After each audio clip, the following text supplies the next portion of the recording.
Olá, bem-vindos ao Olhar Digital Plus, realidade virtual. O recurso digital que surgiu alguns anos atrás começa a ganhar funcionalidades novas. E algumas delas são mais que interessantes porque podem ajudar muita gente a vencer fobias e enfrentar doenças. São pessoas que estão superando o medo de viajar de avião, deixando para trás traumas depois de assaltos ou sequestros e até vencendo o medo de animais. Hoje você vai saber como a realidade virtual está promovendo essa mudança nos tratamentos. Antes, confira os outros destaques do programa de hoje. Por que você precisa de uma banda larga de alta velocidade? Entre outras coisas, é para assistir a vídeos online. Eles estão entre os arquivos mais pesados que transitam na internet. O desafio é fazê-los mais leves e mais eficientes. E isso depende de programas chamados codecs. Hoje você vai entender o que eles fazem. League of Legends. O jogo online é um fenômeno mundial, com direito a estádios cheios e estruturas gigantescas para jogadores e torcedores. O Brasil não ficou de fora. Nós fomos conhecer melhor o incrível universo do eSports, os esportes digitais. Nada de senhas, nada de impressão digital. Já dá para desbloquear alguns smartphones usando a orelha. Já imaginou? A tendência faz parte do que os técnicos chamam de impressão corporal. Saiba do que se trata. O Olhar Digital Plus está começando.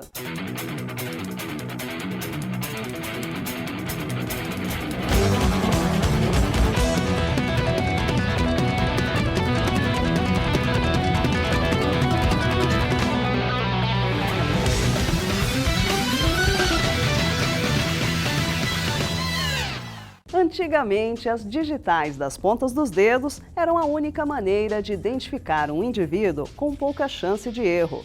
Hoje já existem métodos muito mais avançados, como o reconhecimento de íris ou o reconhecimento facial. A última novidade da tendência é usar até a orelha para desbloquear o smartphone. Estamos falando da impressão corporal. Veja do que se trata.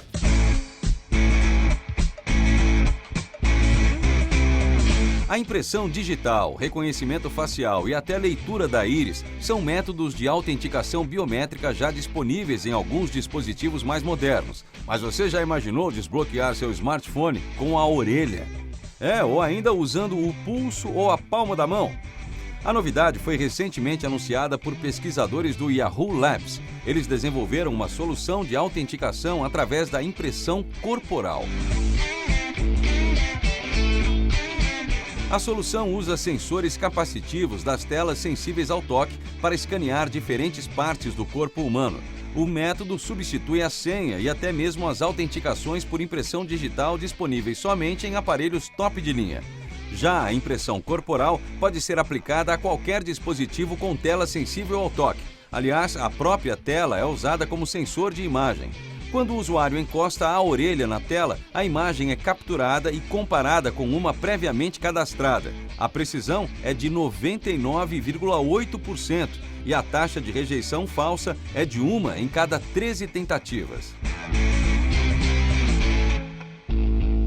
São sensores, capacitivos, eles copiam essa imagem e comparam com o que está armazenado dentro do equipamento. Então isso é um mecanismo matemático.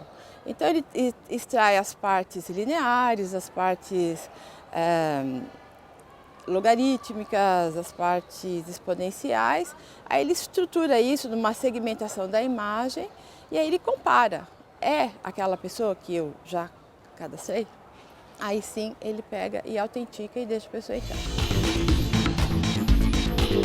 Os cientistas foram além e aprovaram o uso da impressão corporal também através da imagem do pulso, da palma da mão, das falanges dos dedos e até dos próprios dedos. Além de desbloquear o aparelho, a solução pode ser aplicada para liberar o acesso a determinados aplicativos ou arquivos dentro do smartphone.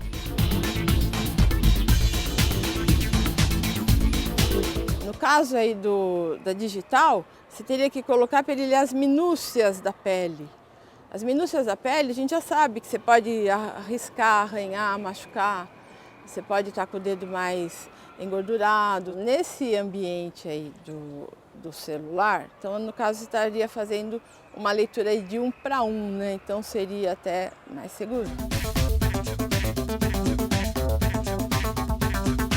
O projeto da impressão corporal ainda está em laboratório, em fase de testes. Não há prazo de lançamento comercial, mas a ideia de proteger cada vez mais nossos dispositivos e toda a nossa informação que carregamos ali é muito interessante. Já existe, inclusive, soluções de biometria que identificam o fluxo sanguíneo e o conjunto de veias do usuário para a autenticação. Ou seja, vai ficar cada vez mais difícil de alguém fuçar no seu smartphone ou acessar documentos que você quer realmente proteger.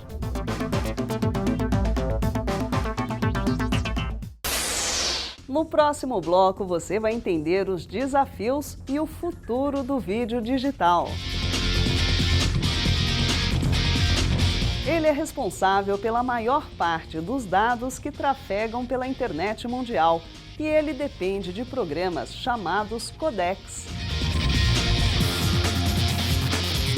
Depois do intervalo, você vai entender o que os codecs têm a ver com a sua conta de banda larga. O Olhar Digital Plus volta já.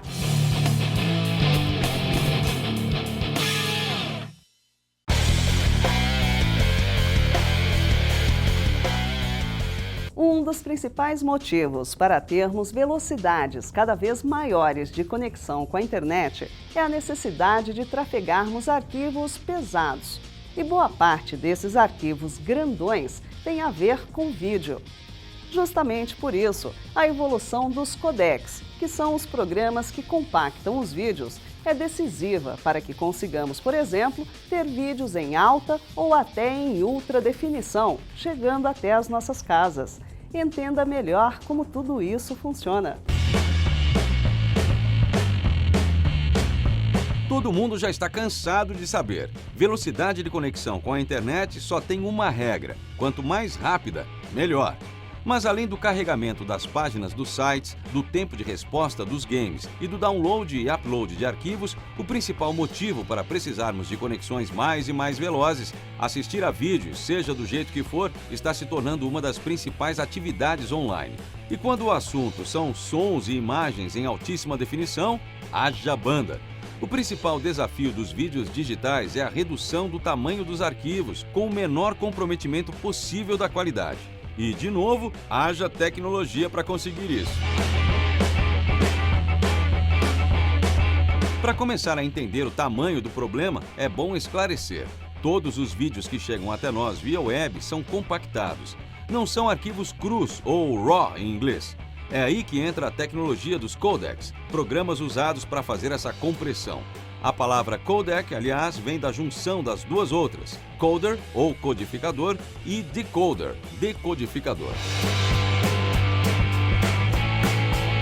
É fazer a mágica de tirar o máximo de informação daquele vídeo ou daquela imagem sem que os nossos olhos percebam. O objetivo final é você gerar um vídeo que seja tão próximo quanto possível do vídeo que você tinha originalmente, ou uma imagem, sem que os seus olhos percebam que, na verdade, o vídeo passou por toda essa transformação e toda essa perda. A codificação ou compressão de um vídeo é sempre feita em etapas. A primeira etapa que a gente tem no codec é sempre com o objetivo de explorar o sistema visual humano. Então, como a gente percebe os detalhes na imagem, o que a gente não percebe principalmente, tudo isso a gente retira da imagem. Há várias transformações, então uma imagem que é RGB no começo, vira YV, várias transformações com o objetivo de explorar o funcionamento do nosso sistema visual humano.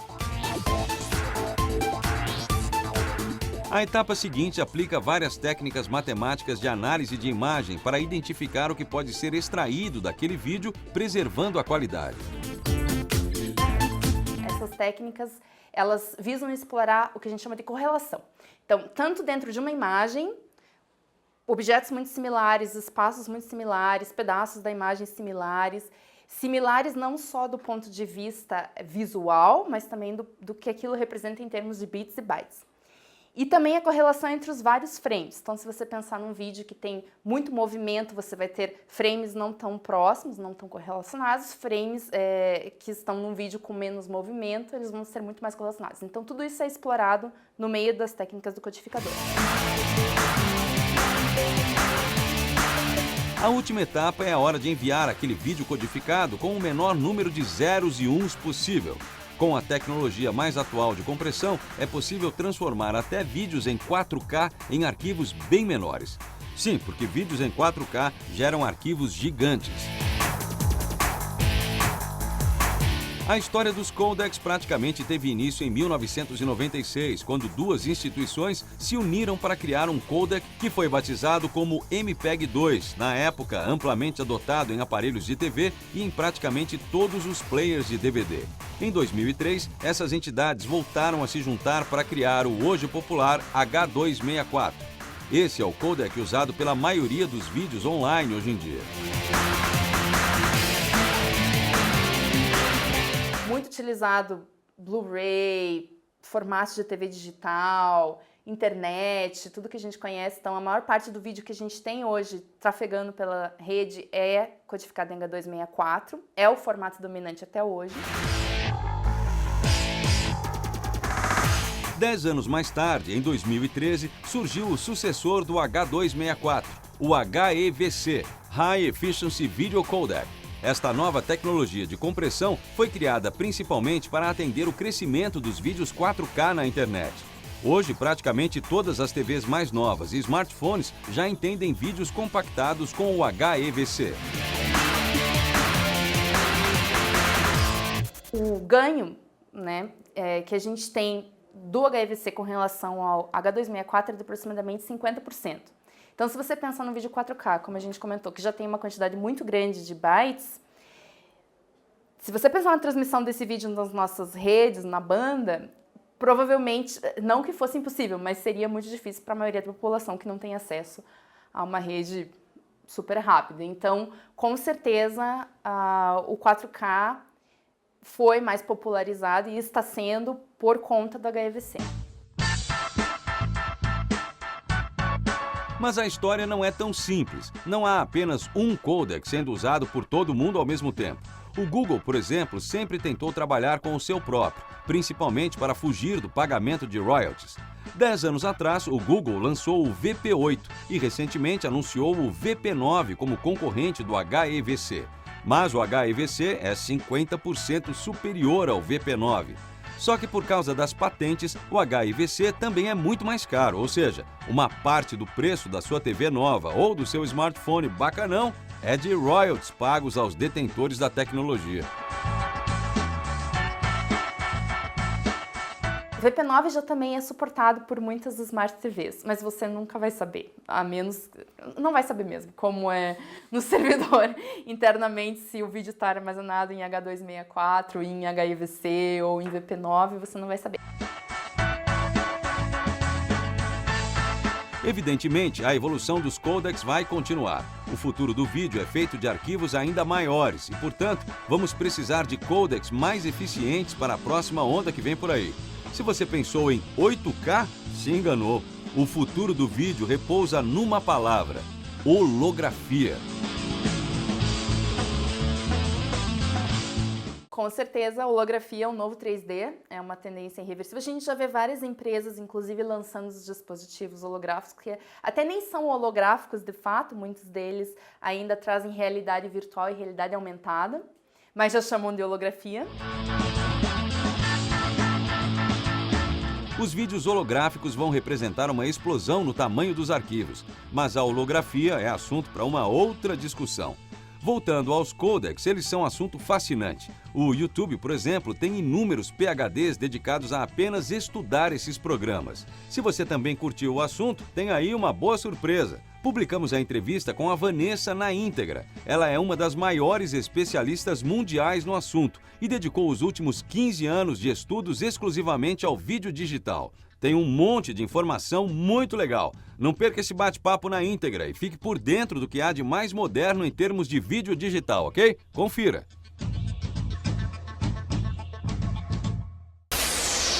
Se você gosta de games, saiba que cada vez mais eles abandonam a condição de jogos e se aproximam da categoria de esportes.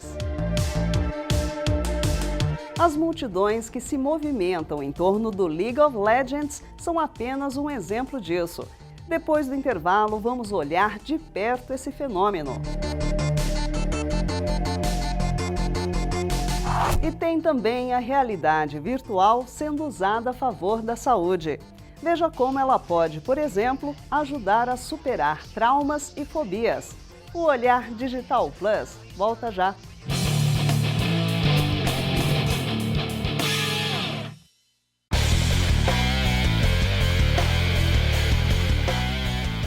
League of Legends. Todo mundo que gosta de games já ouviu falar do fenômeno.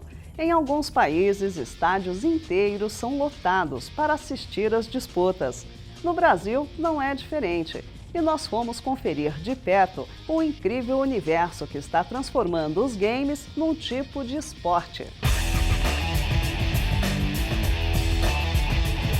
Se para você jogar videogame sempre foi sinônimo de entretenimento, fique sabendo, hein? Esse cenário cresceu e mudou bastante. Você já ouviu falar em eSports, esporte eletrônico? Pois é, isso mesmo, esporte. Essa aqui é a concentração de um time de cyberatletas campeões. E como qualquer atleta, eles também seguem uma rotina de treinamentos, dedicação e muita disciplina. A gente acorda geralmente umas 11 horas da manhã e abate um joguinho assim, até umas 2, almoça. E o treino mesmo da gente começa às 3 horas e a gente treina das 3 até 5h30, 6 horas. A gente tem uma pausa de 1 hora e o outro treino começa às 7 horas e vai até umas 10. Nisso a gente faz o treino em time, mas depois disso e antes disso rola o treino mecânico, em que a gente joga só a gente mesmo, sem ser com os companheiros de equipe. Então a nossa rotina é mais essa de treinar todo dia para chegar no campeonato e provar realmente aquilo que a gente faz. Para quem ainda questiona o fato de jogos eletrônicos serem considerados esporte de verdade, basta lembrar outras modalidades em que o jogador também usa mais a cabeça do que o corpo. Talvez o xadrez, o esporte da mente, seja o maior exemplo. Outro esporte olímpico também que não causa grande desgaste físico, mas se baseia em habilidade, é o tiro. Isso sem contar os campeonatos nacionais e internacionais, as ligas, os torcedores, patrocinadores e toda a estrutura envolvida. É esporte. Para quem não conhece, um time de League of Legends tem 5 jogadores, cada um com sua posição e função bem específica dentro do jogo. Com apenas um dia de folga na semana, é aqui que eles passam a maior parte do tempo, em frente ao computador. Até conversam entre si, mas sem tirar os olhos da ação. Mais interessante é que, assim como qualquer time de outro esporte, existe também um técnico que comanda a equipe. A gente procura talentos novos que estão aparecendo. A gente tem um ranking de League of Legends no Brasil que a gente procura sempre por ali, procura conhecer os jogadores lá. Além disso, também tem os jogadores que são bem estabelecidos já e que, por exemplo, estavam em outro time, a gente contrata eles de outro time, compra contratos ou conversa com eles para que eles venham para cá, ou que estão até, assim, que o contrato acabou em outra equipe e ficou sem equipe e a gente acha interessante trazer para o time. Mas no geral é bem parecido com o futebol. Então a gente tem meio que uma peneira, ou transferência de atleta, ou a gente, por decisão do time, a gente afasta algum jogador.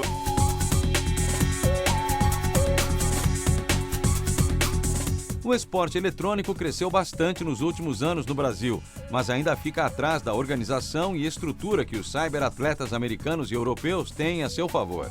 Mas a verdadeira meca do esporte eletrônico é a Coreia do Sul. Lá existe até canal de TV aberto para transmitir as partidas. Praticamente todas as grandes empresas do país patrocinam e associam seus nomes a times de esportes. Os prêmios são milionários e as partidas são disputadas em estádios exclusivos para jogos eletrônicos. 8 times disputam o Campeonato Brasileiro de League of Legends, o mais importante do ano. Toda a preparação para a equipe é voltada para esta competição. Mas há também ligas amadoras, uma espécie de segunda divisão que dão acesso à liga principal. No início do ano, este estúdio de 350 metros quadrados foi inaugurado exclusivamente para a transmissão das partidas, que contam com a participação de apresentadores, comentaristas e narradores.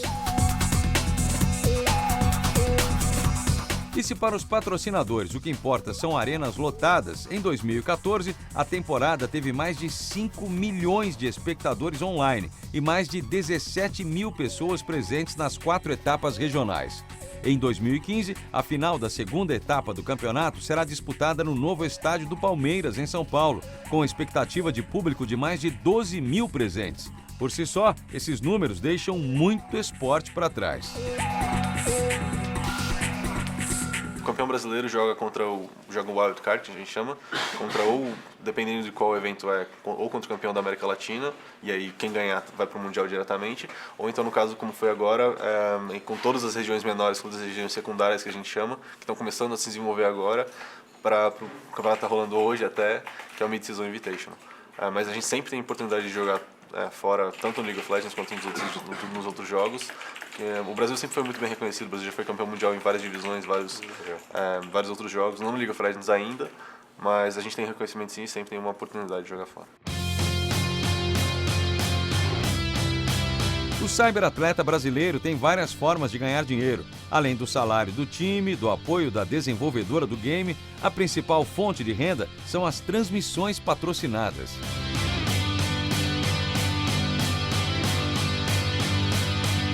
São muitos meios que você tem de ganhar dinheiro, não é um dinheiro fixo. Você vai tirando um pouquinho dali, um pouquinho daqui, no final fica uma quantidade interessante, mas não é um dinheiro fixo em que você fala, vou ganhar X nesse mês. Mas em um mês bom, esses cyberatletas chegam a ganhar entre 8 e 10 mil reais. E não é só dinheiro que eles ganham, não. O reconhecimento pelos fãs de esportes, assim como em qualquer outro esporte, também é real. Distribuir autógrafos faz parte do dia a dia desse pessoal. A gente tem um reconhecimento dos fãs, a gente vai em eventos, a gente tem que andar até com segurança. Pra mim foi estranho logo no começo, por que você quer tirar foto comigo? Por que você quer um autógrafo meu? Mas hoje em dia já é uma realidade, a gente andando no metrô, tem uma pessoa que fala, você é o Takeshi do LoL. Então, você rola esse conhecimento dos fãs que veem você assim, realmente como um ídolo ali dentro do jogo. Então, eles veem você e, pessoas ficam tremendo para tirar uma foto, isso é bem bacana, bem legal.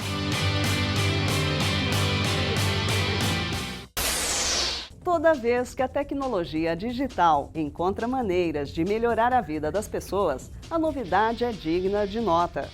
Há alguns anos, a realidade virtual apareceu e muita gente começou a experimentar seus recursos.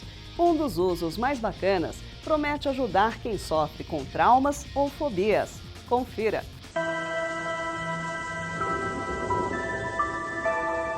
Até o dia da gravação desta reportagem, a Maíla era mais uma entre as 210 milhões de pessoas no mundo que sofrem de aviofobia. Mais do que o medo de viajar de avião, a psiquiatria entende a patologia como uma fobia extrema e muitas vezes prejudicial à saúde daquele indivíduo. Depois de 6 sessões neste equipamento de realidade virtual, esta foi a primeira vez que ela conseguiu concluir todo o processo. Eu estou muito feliz porque, na verdade, de saber que o meu... Estou muito emocionada.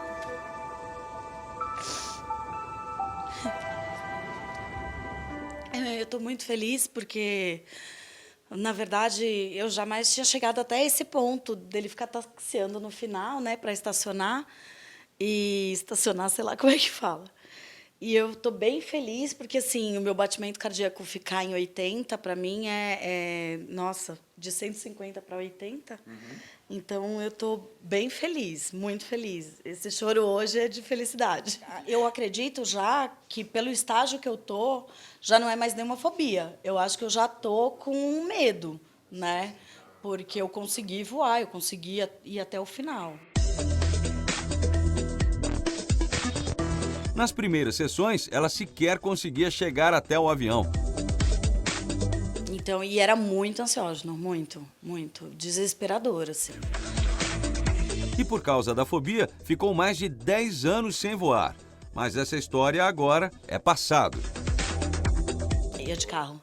Carro, ônibus, já peguei 3 dias para Maceió, acho que são 3 dias, 2 dias, sei lá. Eu quero voar como todo mundo voa. De uma maneira, sei lá, todo mundo fala, nossa, mas voar é muito bom, voar é fantástico. Não, voar para mim era completamente ameaçador.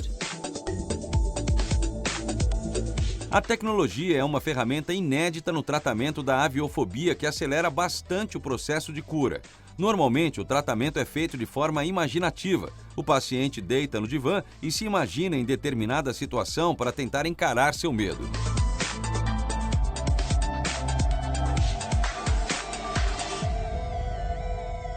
A diferença de você fazer isso, vamos chamar assim, praticamente ao vivo, faz com que o indivíduo seja exposto a situações em que ele não controla. Porque uma coisa é você imaginar e você vai controlando aquilo que te faz bem ou não, o que tem medo, você evita. Aqui não, né? Aqui eu consigo, inclusive, aumentar o grau de exposição. Ou seja, no meu teclado eu consigo dar mais turbulência, menos turbulência, eu consigo fazer a experiência ficar pior.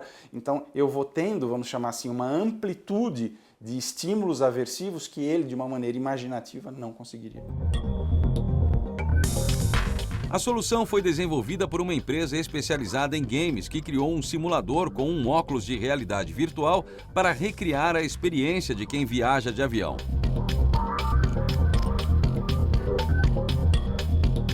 A ideia é que a simulação, a parte da tecnologia seja mais transparente possível para a pessoa estar de fato imersa naquela realidade e ter contato com o próprio medo. Nós experimentamos o simulador. A sensação de imersão é grande. Você realmente acredita que está em um avião de verdade. Mesmo sabendo que aquilo se trata de uma simulação, é bastante difícil convencer seu cérebro do contrário. Todo o estímulo que é gerado no corpo, né, e nas vias auditivas, visuais, ele vai para uma região do cérebro que é a região onde o indivíduo processa situações de medo. Então, muitas vezes as pessoas perguntam, bom, mas o indivíduo sentado lá, o paciente sentado lá, ele sabe que, na verdade, aquilo é mentira. Sim, ele sabe, só que no momento em que você coloca o óculos, você pode contar até 5 que teu cérebro já foi transportado lá para dentro. Para criar o ambiente virtual, foi feito todo um trabalho de ilustração 3D que copia fielmente um aeroporto. O sistema simula todas as etapas de uma viagem de avião, desde a chegada ao aeroporto, o check-in, o embarque, até o voo propriamente dito. O maior responsável pela imersão do paciente, além do áudio 3D com efeitos sonoros e dublagens em português, são os óculos de realidade virtual com visão 360 graus. Para dar uma sensação ainda maior de estar realmente voando, uma plataforma mecânica móvel simula os movimentos de decolagem, aterrissagem e até algumas turbulências. A nossa ideia, na verdade, com esse tratamento da aviofobia, simplesmente é de inaugurar um novo tipo de psicoterapia onde a gente possa vencer a barreira física e, mais que isso, a barreira do espaço. Durante a sessão, o médico monitora a frequência cardíaca e respiração do paciente e, quando julga necessário, dá orientações diretamente pelo fone de ouvido do usuário. Claro, é bom salientar que a tecnologia sozinha não cura nada. Como dissemos, ela é mais uma ferramenta para o psicólogo. O interessante é que a realidade virtual já é usada para o tratamento de outras fobias também. O Instituto de Psiquiatria do Hospital das Clínicas, em São Paulo, usa a tecnologia no tratamento contra a fobia social, que atinge 13% da população adulta. Com a realidade virtual, é possível expor o paciente a situações de desconforto, como interação com desconhecidos, reuniões e até discursos para plateias. No Rio de Janeiro, pesquisadores criaram uma solução usando a realidade virtual para o tratamento de indivíduos com fobia de lugares cheios. Um filme feito com cenas de um ônibus que lota e fica preso no congestionamento dentro de um túnel é a técnica utilizada e que tem dado muito certo. Nos Estados Unidos, também através da realidade virtual, uma mulher que tinha pavor de aranha conseguiu segurar uma tarântula em suas mãos sem perder o controle após algumas sessões virtuais. eu ousaria dizer que a gente começamos a adentrar numa era que seria a era Matrix da psicologia.